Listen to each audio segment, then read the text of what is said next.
اعوذ باللہ من الشیطان الرجیم بسم اللہ الرحمن الرحیم۔ سورہ اعراف کی ایک آیت پڑھ رہا ہوں، آیت نمبر 156۔ وَاكْتُبْ لَنَا فِي هَذِهِ الدُّنْيَا حَسَنَةً وَفِي الْآخِرَةِ إِنَّا هُدْنَا إِلَيْكَ، اور ہم لوگوں کے نام دنیا میں بھی نیک حالی لکھ دے اور آخرت میں بھی ہم تیری طرف رجوع کرتے ہیں۔ قال عذابی اصیب به من اشاء، اللہ تعالیٰ نے فرمایا کہ میں اپنا عذاب اسی پر واقع کرتا ہوں جس پر چاہتا ہوں۔ وَرَحْمَتِي وَسِعَتْ كُلَّ شَيْءٍ، اور میری رحمت تمام اشیاء پر محیط ہے۔ فَسَأَكْتُبُهَا لِلَّذِينَ يَتَّقُونَ وَيُؤْتُونَ الزَّكَاةَ وَالَّذِينَ هُمْ بِآيَاتِنَا يُؤْمِنُونَ۔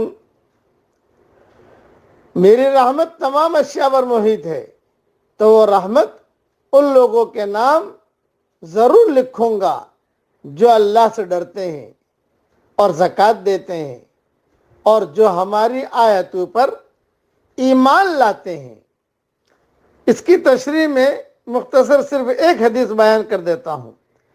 یہ اللہ تعالیٰ کی وسعت اور رحمت ہی ہے کہ دنیا میں صالح اور طالح اور فاسق، صالح کہتے ہیں نیک آدمی کو اور طالح کہتے ہیں برے آدمی کو، تو دنیا میں اللہ تعالیٰ صالح اور طالح اور فاسق اور مومن اور بے ایمان دونوں ہی اس کی رحمت سے فیضیاب ہو رہے ہیں۔ ساری دنیا کے لوگ اللہ کی رحمت سے فیضیاب ہو رہے ہیں، سب کو اللہ روزی پہنچاتا ہے۔ یہ نہیں کہ کلمہ پڑھنے والوں کو اللہ روزی دیتا ہے، جو کلمہ نہیں پڑھتے تو ان کے لیے روزی کے دروازے بند کر دیے ہیں، نہیں۔ سیب اگتا ہے سب فائدہ اٹھاتے ہیں، پھول آتے ہیں سب فائدہ اٹھاتے ہیں، ہوائیں چلتی ہیں سب فائدہ اٹھاتے ہیں، بادلوں سے پانی آتا ہے سب فائدہ اٹھاتے ہیں کہ سب اس کی رحمت سے فیضیاب ہو رہے ہیں۔ سورج نکلتا ہے ساری دنیا فائدہ اٹھاتی ہے، رات آتی ہے ساری دنیا فائدہ اٹھاتی ہے۔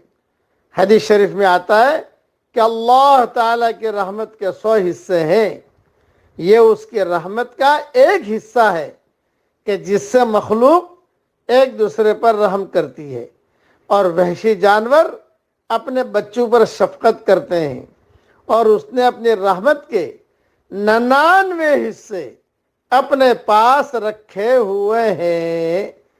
یہ حدیث صحیح مسلم میں ہے، صحیح مسلم میں نمبر 2108 اور ابن ماجہ میں بھی ہے، حدیث نمبر 4293۔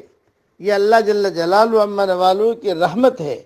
99 حصے یہ حشر کے میدان میں اللہ تعالیٰ لوگوں پر عام کریں گے، لوگوں کو معاف کر دیں گے، جہنمیوں کو نکالیں گے سب۔ اور اس وقت میں جو ہے وہ ایک حصہ ہے جس کی وجہ سے اللہ ساری مخلوق کو لے کے چل رہا ہے۔ اللہ تعالیٰ ہم سب کو قدر کرنے کی توفیق عطا فرمائے۔ اب پڑھ لیجیے میرے ساتھ، اللہم انی اسألک من فضلک ورحمتک، اے اللہ میں تیرا فضل اور تیری رحمت چاہتا ہوں۔ بس یہ دونوں چیزیں مل گئی، سمجھ لو دنیا کی ساری خیریں مل گئیں۔ اسی لیے قرآن میں فرمایا وَاسْأَلُوا اللَّهَ مِن فَضْلِهِ، اللہ سے اس کا فضل مانگو۔ اٹھتے بیٹھتے ہمیں اللہ سے اس کا فضل مانگتے رہنا چاہیے۔ پتہ نہیں کون سی گھڑی کون سا وقت آ جائے جس سے اللہ تعالیٰ ہم سب کو اپنے فضل کی چادر میں ڈھانپ لے اور اس کی رحمت کی چادر میں ڈھانپ لے۔ میں دعا کرتا ہوں کہ اللہ تیرے فضل کی چادر میں بھی ہمیں ڈھانپ لے اور تیری رحمت کی چادر میں بھی ہم سب کو ڈھانپ لے، آمین۔ وآخر دعوانا ان الحمد للہ رب العالمین.